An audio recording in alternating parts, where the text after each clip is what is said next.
Hemos estado estudiando los últimos domingos esta carta, así que les invito a abrir sus Biblias, la carta del apóstol Pablo a Tito. Vamos a leer el capítulo 1, los versículos 5 al 8. Dice en Tito capítulo 1, versículos 5 al 8. Por esta causa te dejé en Creta, para que corrigieses lo deficiente y establecieses ancianos en cada ciudad, así como yo te mandé. Y que fuera irreprensible, marido de una sola mujer, y tenga hijos creyentes que no estén acusados de disolución ni de rebeldía, porque es necesario que el obispo sea irreprensible como administrador de Dios, no soberbio, no iracundo, no dado al vino, no pendenciero, no codicioso de ganancias deshonestas, sino hospedador, amante de lo bueno, sobrio, justo, santo, dueño de sí mismo. El pastor no es simplemente un organizador de actividades o un administrador de la iglesia. Según las Escrituras, el pastor es un hombre llamado a reflejar el carácter de Cristo en su vida y en su liderazgo. Si el carácter del pastor está comprometido, el impacto en la iglesia será desastroso. Como decía el pastor Charles Spurgeon, una iglesia nunca será más santa que sus ministros. Pero recordemos que esta serie de enseñanzas no se limitan solamente a los pastores o a los aspirantes al ministerio, sino que también nos llama a cada uno de nosotros a reflejar estos mismos valores, estas mismas cualidades, estas mismas virtudes en nuestras vidas, porque todos los creyentes somos llamados a la piedad. Así que hoy, al estudiar en la carta del apóstol Pablo a Tito, vamos a estudiar el verso 8, en el cual veremos las cualificaciones que Pablo menciona como positivas, mostrando lo que debe ser un pastor, pero también lo que todos los creyentes debemos buscar en nuestra vida diaria. Estas son cosas que nosotros debemos cultivar en nuestro caminar con Cristo. Recordemos que en el contexto inmediato de Tito capítulo 1, Pablo está instruyendo a Tito para que establezca ancianos en Creta. Estos líderes espirituales debían cumplir con unos estándares, con unas cualificaciones de carácter, de conducta, y en el versículo 8 Pablo da una lista, o sigue dando la lista de las cualificaciones que el pastor debe tener. Hermanos, estas cualificaciones no son meros requisitos técnicos, por decirlo de alguna manera, sino que son virtudes que brotan de una vida que ha sido transformada por el Evangelio. Esto es claro de entender. Esto que nosotros hemos estado estudiando y que seguiremos estudiando no son mandatos con un fundamento legalista, sino que son virtudes producto de la transformación que el Evangelio causa en la vida.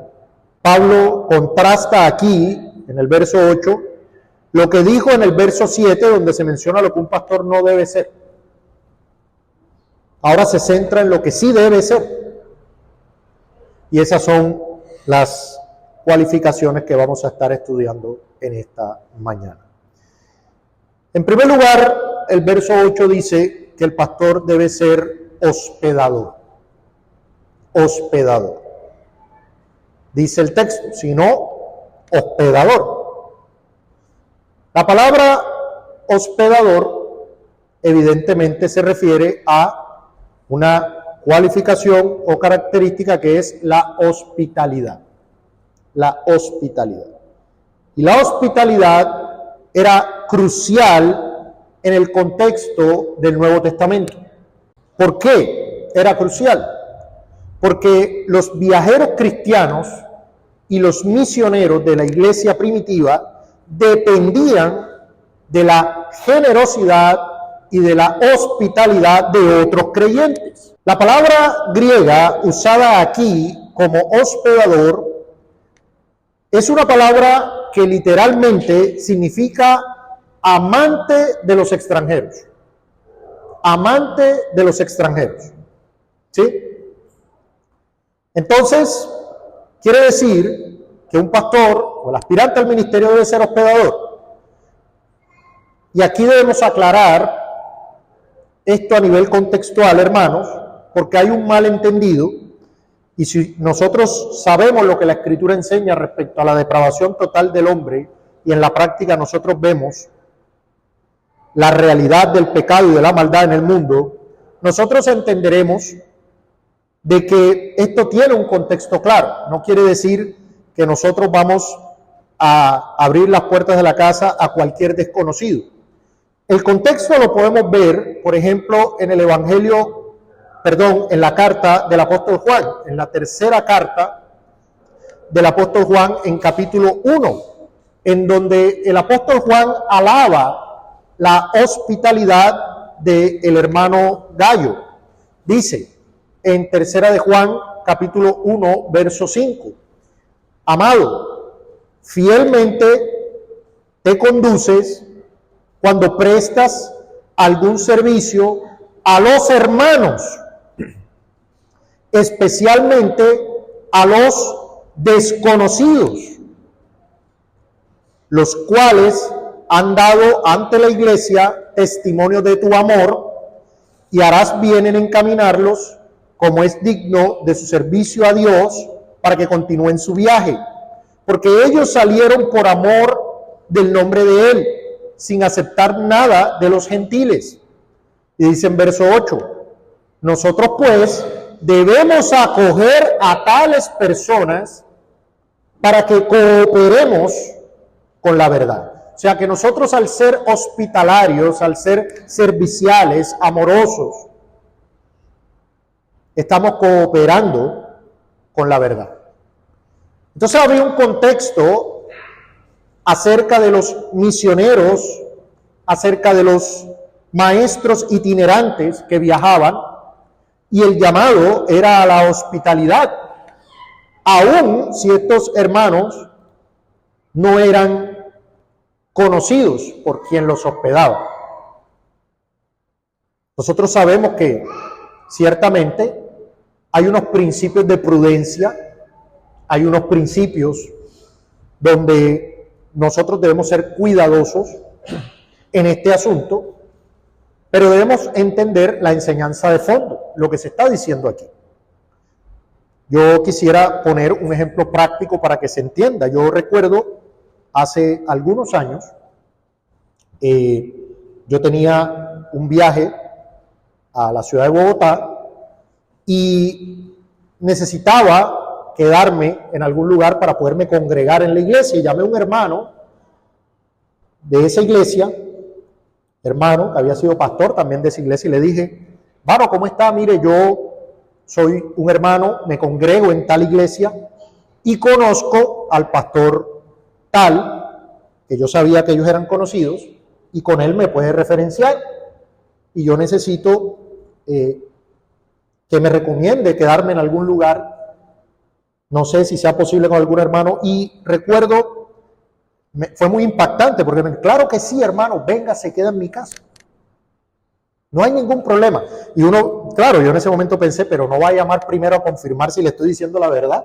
No estoy diciendo que hagamos lo mismo. El punto de fondo que quiero que entiendan es la hospitalidad. O sea, fue un amor que yo lo sentí palpable inmediatamente, y me quedé allá, tremenda atención. No me conocían, no sabían quién era, solo sabían que era un hermano en Cristo. Y me recibieron con las puertas abiertas. Y muchas veces nosotros, cuando recibimos visitas de hermanos de otros lados, no estamos peleando para ver dónde se queda, sino peleando para que no se queden con nosotros. Hermanos, porque ser hospedador no es solo abrir las puertas de tu casa, sino abrir el corazón. No es simplemente que se quede aquí. No. Ser hospedador es abrir las puertas del corazón. Es una expresión práctica, tangible del amor cristiano.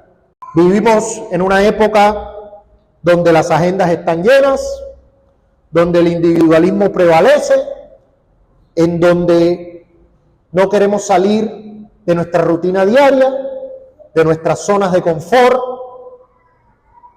Hermanos, ser hospedador requiere intencionalidad y requiere sacrificio.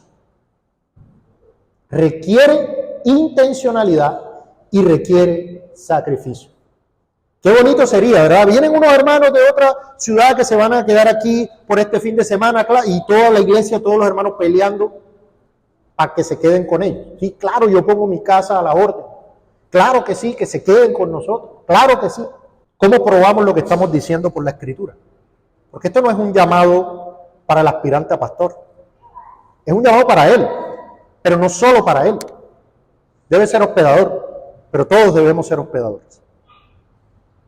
El apóstol Pedro, en su primera carta, en capítulo 4, da un mandato a los hermanos. Primera de Pedro, capítulo 4, verso 9, dice, y la palabra que aparece aquí es la derivación de la misma palabra hospitalario. Primera de Pedro, capítulo 4, verso 9. Hospedaos, y quiero que noten bien el contexto, ¿cierto? Porque es que este texto, sí, significa la palabra amante de extraños. Entonces no, hay que recibir a cualquier persona de la calle. No, hermano, aquí no es un llamado a eso. Tienen que respetarse los principios de prudencia.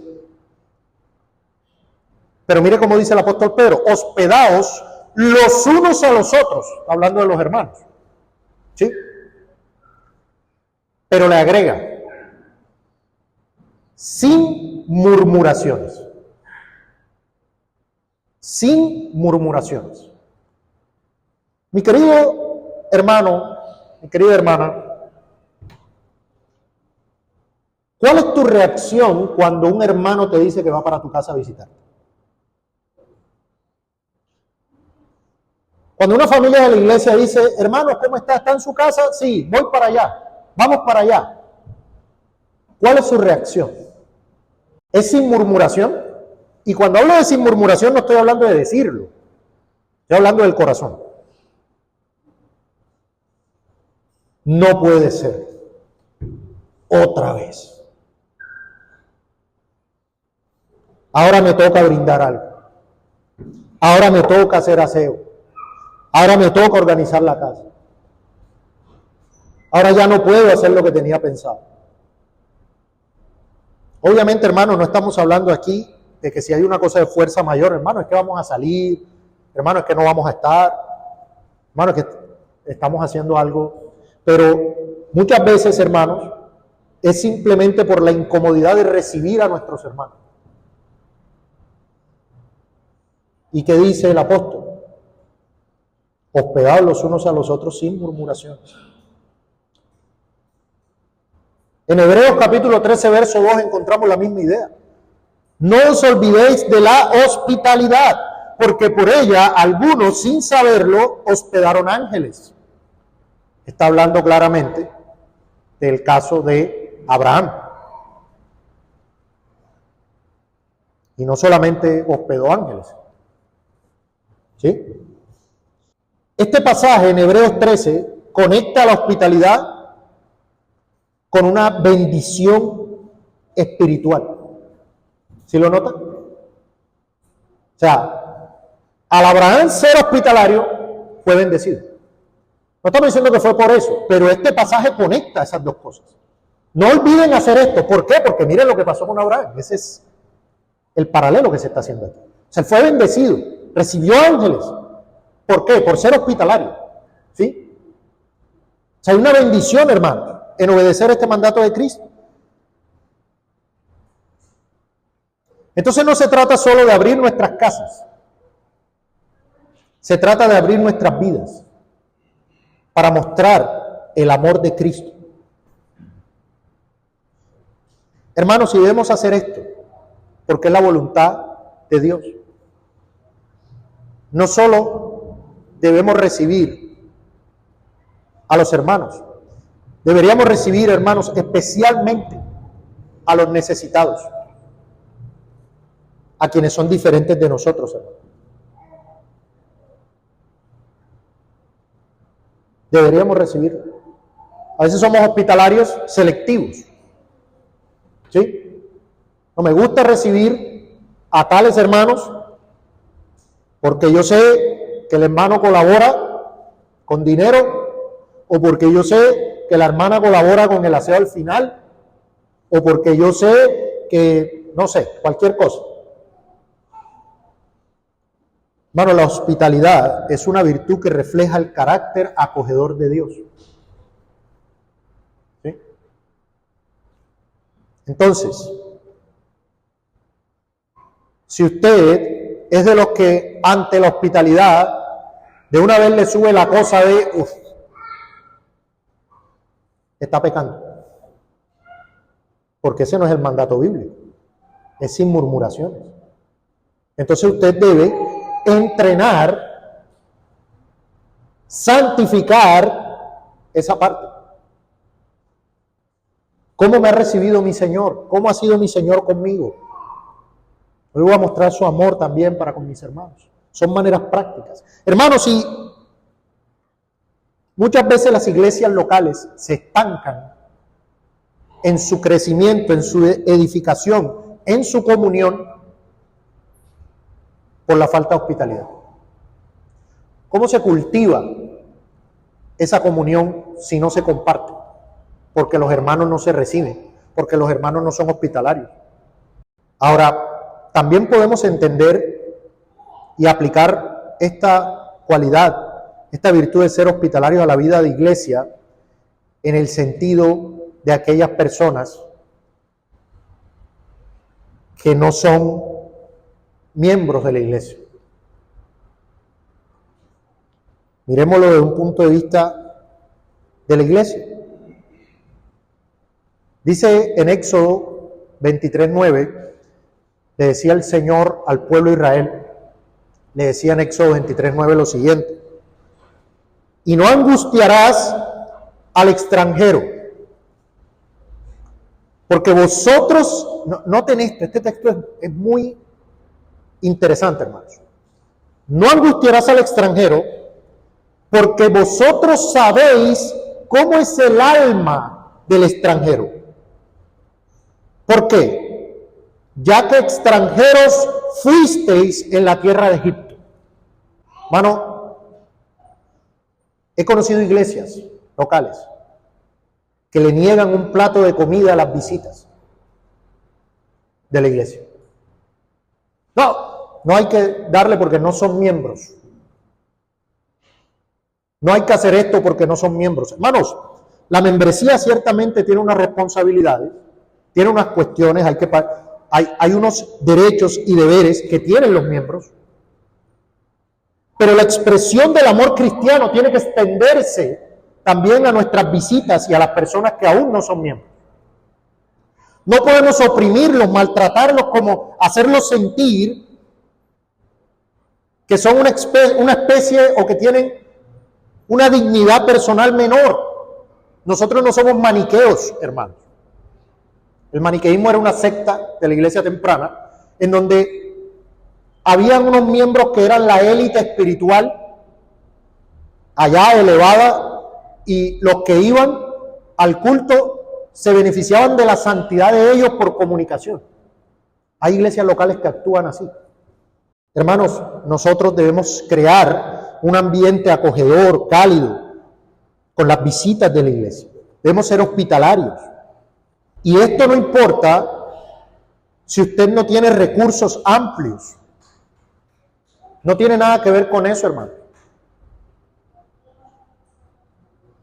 Si llegamos a un hogar y nos comparten agua fría, porque es lo que tienen, gloria al Señor, hermanos.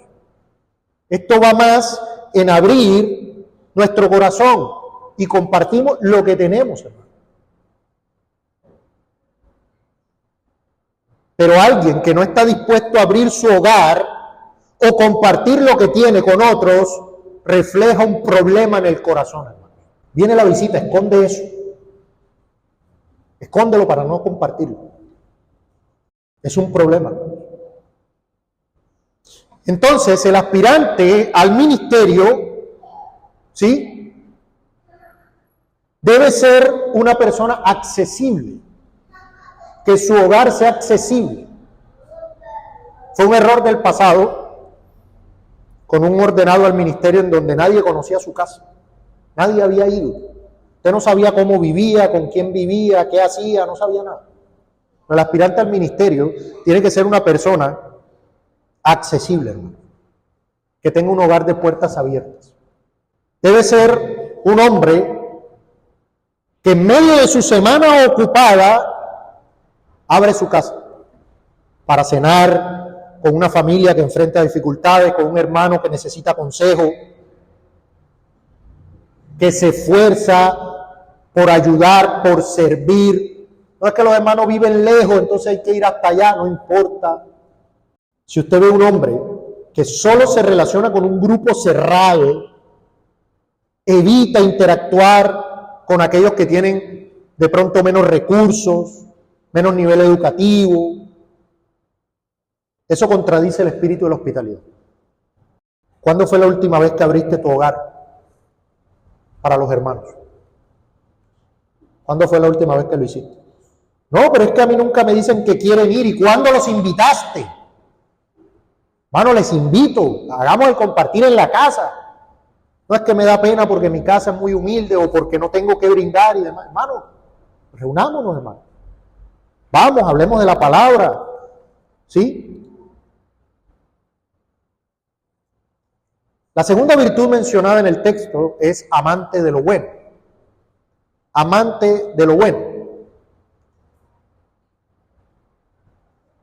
Esta palabra significa literalmente, o más bien la connotación que tiene literalmente es que incluye tanto la parte moral como la práctica, la teoría y la práctica, amante de lo bueno. Es una palabra que solo aparece aquí en todo el Nuevo Testamento, pero cuyo concepto podemos extraerlo de textos como Filipenses 4:8, ¿sí? En Filipenses 4:8 dice, por ejemplo, todo lo verdadero, lo honesto, lo justo, si hay virtud alguna, si hay algo digno de alabanza, en esto pensad. Esto es lo que debe caracterizar un aspirante al ministerio. Entonces, ser amante de lo bueno implica una inclinación activa hacia todo lo que agrada a Dios, tanto en pensamiento como en acciones. No es una persona que solo está siempre evitando lo malo, ¿sí? Es una persona que solamente se dedica a evitar lo malo, sino que es una persona que se dedica a buscar y a deleitarse en aquello que glorifica a Dios. Entonces, el aspirante al ministerio debe amar todo lo que agrada a Dios, justicia, verdad, misericordia, pureza. Y si se ama lo bueno, evidentemente se rechaza lo malo. Se busca activamente todo lo que edifica, todo lo que glorifica a Dios, ¿sí? Y este amor por lo bueno debe manifestarse en sus prioridades y en su comportamiento diario. No puede ser una persona que ama más otras cosas. De hecho, lo que dice la Escritura es que si alguno ama al mundo, el amor del Padre no está en él. Entonces, el aspirante al ministerio debe caracterizarse por amar lo bueno. Y también todo creyente está llamado a esto. La siguiente palabra o la siguiente virtud que aparece en nuestro texto es sobrio. La palabra griega sofrón, que significa tener una mente sana. Una mente sana. Ser sobrio, aunque es el antónimo de la ebriedad o de la borrachera, se refiere más que todo a alguien que es prudente, moderado, y es la misma palabra que de hecho se usa en esta misma carta, en capítulo 2, en verso 2, para hablar de los ancianos de edad. Dice que los ancianos deben ser sobrios. Y esto es interesante porque entonces nos muestra, si los ancianos de edad en la iglesia están llamados a ser sobrios, y lo mismo los pastores, entonces esto se está refiriendo más que todo a un juicio prudente. Hermanos, si la sobriedad es el resultado de una mente renovada por la palabra de Dios, no se refiere solo a evitar los excesos, sino que se refiere a una vida caracterizada por madurez espiritual, por juicio equilibrado. Ese es el punto, y eso es producto de una mente renovada por la Escritura. Dice en Romanos 12:2, no os conforméis a este siglo, sino transformaos por medio de la renovación de vuestro entendimiento. ¿Para qué? Para que comprobéis cuál sea la buena voluntad de Dios, agradable y perfecta. Entonces la sobriedad aquí, hermanos, se refiere a una vida autocontrolada, una vida reflexiva, una vida prudente. Para ser más claros en este punto, un pastor no puede ser alguien que toma decisiones apresuradas o que actúa con inmadurez. No puede ser una persona de doble ánimo. Usted ve, conoce, o tal vez usted mismo es una persona imprudente, una persona que hoy toma una decisión tremenda, con implicaciones tremendas, y mañana toma otra. Y a veces ni siquiera pasa un día, a veces la toma ahora y la toma a los pocos minutos, la toma otra decisión. Decisiones profundas que requieren mucha reflexión, mucha oración, mucha Biblia. Y ustedes personas que toman decisiones así, a la loca. Bueno, un aspirante al ministerio no puede ser así. Tiene que ser una persona sobria. ¿Sí? Debe tener una mente clara y enfocada en las cosas de Dios. Ahora, este llamado también es para todos los creyentes. Vaya primero a los Tesalonicenses capítulo 5. Primero a los Tesalonicenses capítulo 5. Dice en primero a los Tesalonicenses capítulo 5, verso 6. Por tanto, no durmamos como los demás, sino velemos y seamos como sobrios.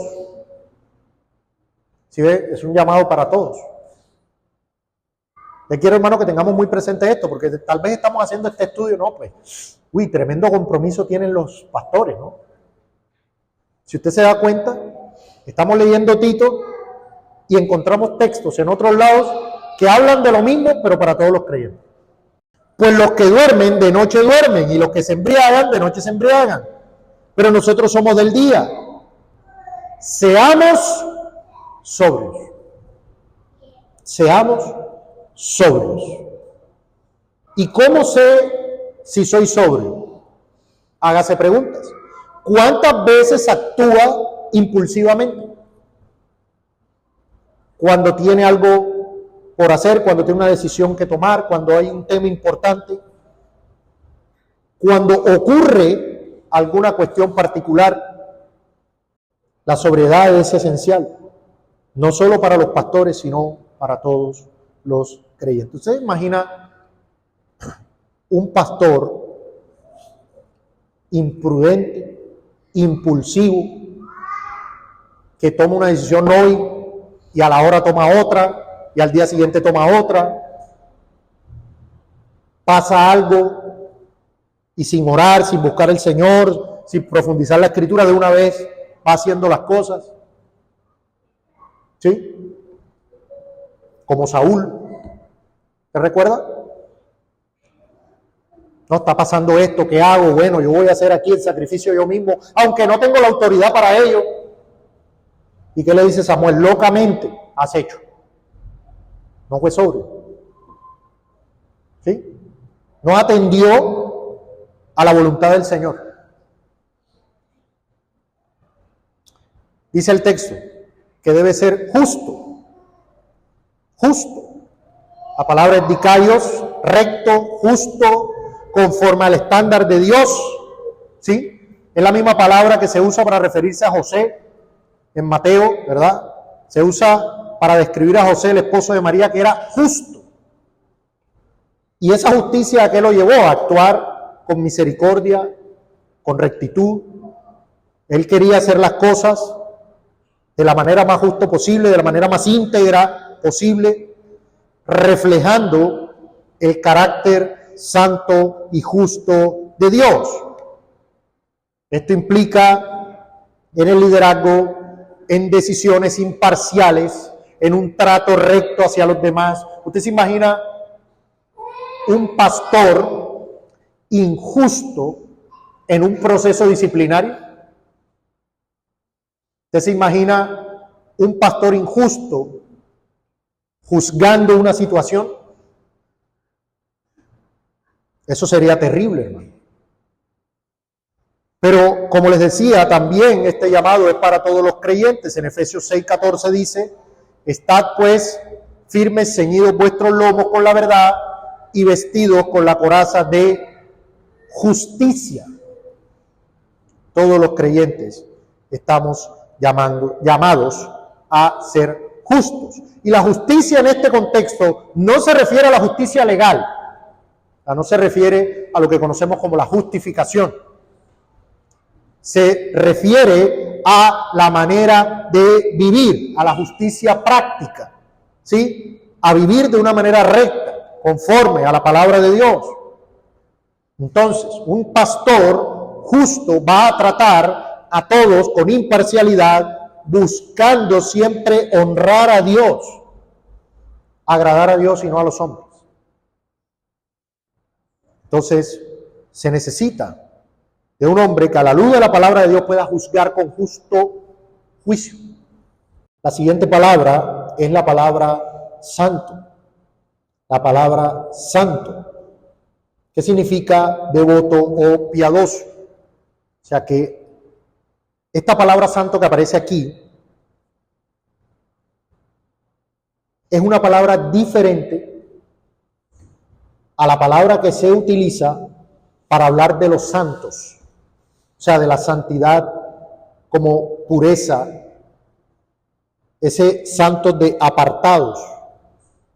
Esa es la palabra hagios, que es la que se usa para hablar de los santos de la iglesia, hablando de los creyentes. Pero aquí la palabra es hosios, que se refiere más a algo práctico. Se refiere más a ser devoto, piadoso en la práctica. Es la misma palabra, ¿sí?, que se usa en 1 Timoteo 2:8 cuando se dice que los hombres deben levantar manos santas, ¿sí? Entonces no se refiere como tal a esa santidad que hemos o que tenemos en Cristo cuando hemos sido apartados, sino que se refiere más a el hacer, a la práctica. Entonces, aquí la santidad no es solo ausencia de pecado, sino una consagración activa a Dios, una consagración voluntaria a vivir piadosamente. Entonces, un pastor debe ser modelo de devoción y vida piadosa. Hermanos, la santidad no es opcional, ni para el pastor, ni para el creyente. En 1 de Pedro, capítulo 1, verso 14, se nos muestra esto de forma muy clara. Primera de Pedro, capítulo 1, verso 14, dice: como hijos obedientes, Primera de Pedro 1, 14, no os conforméis a los deseos que antes tenías estando en vuestra ignorancia, sino como aquel que os llamó es santo. ¿Cuál es el llamado para nosotros entonces? sed también vosotros santos en toda vuestra manera de vivir, no en la iglesia, no en ciertos aspectos de la vida. Yo soy santo cuando voy a la iglesia. Soy santo cuando trato con los demás en la calle, pero no soy santo en mi hogar, no soy santo en mi matrimonio, no soy santo en mi relación con mis hijos, no soy santo en mi trabajo. El llamado es a ser santos en toda vuestra manera de vivir. Porque escrito está, sed santos, porque yo soy santo. Hermanos, la santidad es un reflejo de nuestro llamado en Cristo y por eso debemos ser santos. Ahora, vivir en santidad no implica o no significa perfección, eso lo tenemos claro, pero sí significa una vida marcada por la transformación diaria y el arrepentimiento genuino. Debemos vivir en santificación progresiva. Entonces, esto no es opcional. El pastor debe ser santo. No, hermano. El pueblo de Dios está llamado a ser santo. Y está llamado a ser santo porque Él es santo. Mis hermanos, cada uno de nosotros sabe que hay pecado en nuestras vidas. Cada uno de nosotros sabe las luchas a las que estamos puestos. Cada uno de nosotros sabe los fracasos diarios que muchas veces tenemos. Pero nunca pierda de vista ni saque de su mente su llamamiento. De hecho, la lección que estudiábamos en la instrucción es para ser santos. No se desanime ni se frustre, porque el que comenzó la buena obra en usted la va a perfeccionar. Pero desde el fondo de su corazón y en su mente tenga presente, yo estoy llamado a ser santo. Es mi propósito, es para lo que Dios me salvó, es para lo que Dios me redimió. Debo ser santo. Sí, hay pecado, estoy luchando, pierdo batallas, pero no voy a negociar mi llamado.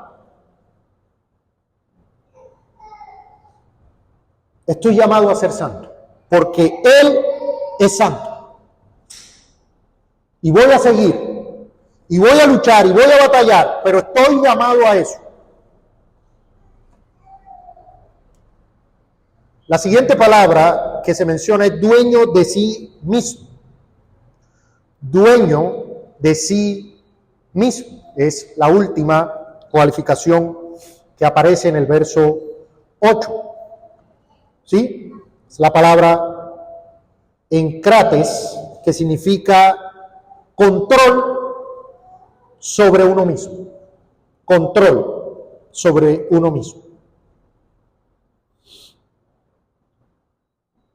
Es la misma palabra que encontramos en 1 Corintios 9:25, cuando dice, todo aquel que lucha, de todo se abstiene. ¿Sí? Dominio propio, control. Y es la misma palabra que se usa en Gálatas 5:23 y es mencionada como uno de los frutos del Espíritu. Y es la palabra templanza. Templanza. O sea, dominio propio es templanza. Templanza. El dominio propio es un fruto del Espíritu que capacita al creyente para vivir en obediencia a Dios. Y en el liderazgo es crucial para manejar situaciones difíciles. Hermanos, en el pastorado, en el liderazgo, va a haber momentos muy emocionales. Muy emocionales. Va a haber momentos de tentaciones y se requiere tener mucha sabiduría y madurez. Una persona que no tenga dominio propio, hermanos, no puede lidiar con las situaciones propias del ministerio. Una persona sin dominio propio puede destruir una iglesia local con sus acciones. Sin autocontrol, cualquier liderazgo siempre será inestable. En Proverbios capítulo 25, verso 28, hay un texto que de una manera muy gráfica describe esto. Proverbios 25, 28 dice: como ciudad derribada y sin muro, como ciudad derribada y sin muro, es el hombre cuyo espíritu no tiene rienda. Es una persona sin control, sin dominio. ¿Sí? Piense en alguien que aún en medio de una provocación responde con calma y con gracia. Puede que muchas veces no sea totalmente con esa mansedumbre que uno esperaría, pero piensa en una persona que aun cuando es una cosa personal, esta persona se molesta, pero tiene la capacidad de controlar y de decir, bueno, hay que lidiar con esto. Ahora piensa en una persona que todavía no le han terminado de decir la cosa cuando ya explotó, que no tiene dominio, control sobre sus emociones. Una persona incapaz de dominar sus palabras. Un hombre así no puede ser pastor. Hermanos, todas estas cualidades que hemos visto y que hemos estudiado se encuentran de manera perfecta en Cristo. Si usted lo analiza, todas estas cosas en realidad son un reflejo del carácter de Cristo. Lo que en Cristo es perfecto se busca en los líderes en espejo, en reflejo. Jesús es el ejemplo supremo de un líder piadoso. Él fue hospedador al recibir pecadores, comer con ellos, amó lo bueno reflejando la bondad de Dios. En su vida, en su ministerio fue sobrio, reflexivo, nunca actuando impulsivamente en su justicia, cumplió perfectamente la ley de Dios, fue santo, apartado para la obra del Padre y mostró un dominio propio incomparable al enfrentar la cruz. Muéstrame un dominio propio más grande que eso. Que cuando lo insultaban, lo escupían, lo abofeteaban, enmudeció y no abrió su boca. Busca un dominio propio así. Busca un dominio propio que cuando lo clavaban a la cruz dijera, Padre, perdónalos porque no saben lo que hacen. Entonces, ¿qué nos muestra esto? Que estas cualidades no provienen de nuestro esfuerzo humano, sino de una obra transformadora del Espíritu Santo en nuestras vidas.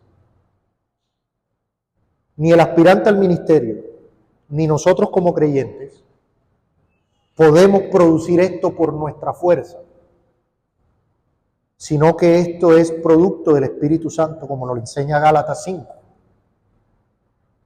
Ese dominio propio, ese amor por lo bueno, esa justicia, esa hospitalidad, todas estas cosas vendrán al crecer en la gracia. Entonces, esta descripción es de un carácter moldeado por el Evangelio, capacitado por el Espíritu Santo, y no son cualidades para los pastores solamente, sino un llamado para todos los creyentes a vivir en conformidad con el carácter de Cristo. Sobre el tema del ministerio pastoral, Juan Calvino decía lo siguiente, y cito, un pastor debe ser espejo de piedad, una imagen de la santidad divina entre los hombres. Fin de la cita. Esto nos recuerda que la verdadera eficacia del liderazgo no radica en habilidades humanas, sino en la obra transformadora de Dios en nuestras vidas. Hermanos, yo espero que no se vayan de aquí como si esto fuera mera información. Hermanos, ¿qué debes mejorar?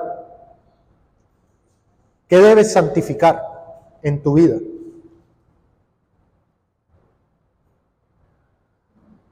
¿Cómo puedes ser más hospitalario? ¿Cómo puedes crecer en dominio propio, en amor por lo bueno, en justicia, en sobriedad? Esto no es solamente teoría, información. Esto nos exhorta, nos llama a crecer por la gracia y en el poder del Espíritu Santo para glorificar a nuestro Señor. Para concluir, el liderazgo pastoral es vital para la salud espiritual de la iglesia. Un pastor que refleje estas cualidades será un instrumento poderoso en las manos de Dios para guiar el pueblo hacia Cristo. Pero este llamado no se limita al pastor. Todos somos llamados a vivir una vida que glorifique a Dios en cada área. Examina tu vida a la luz de estas cualificaciones. ¿Dónde necesitas crecer? ¿Cómo puedes reflejar mejor a Cristo en tu vida diaria? Ahora, ora también por los líderes de la iglesia, por quienes aspiran al ministerio, por estas cosas. Pero también ora por ti mismo, pidiendo la gracia y el poder de Dios para vivir de conformidad con su palabra.